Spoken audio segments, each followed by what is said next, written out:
Dr. Brad Murray, High Performance Health. Today we're going to talk a little bit about a further progression of that hip hinge.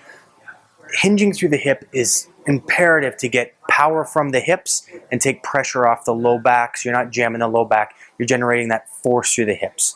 Power comes from the hips, and we're going to do a drill now that starts to groove that power through the hips a little bit.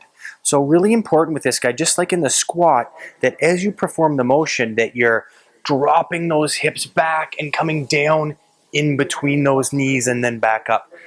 Down in between the knees and back up. We're just going to add a med ball to it. These are med ball smashes.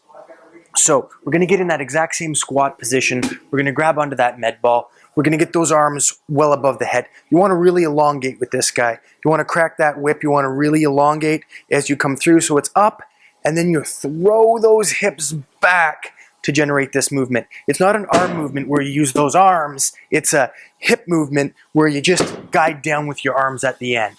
So as you come up nice and forward with those hips and then throwing those hips back. You can put these guys in series. You're definitely going to want to watch your face as that ball comes up.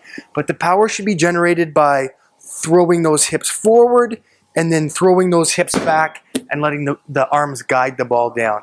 You want to generate it. The lower you get, the more powerful you're going to get. You really want to feel this from the hips once again, and it's not an arm toss. Give it a try. Med ball smashes.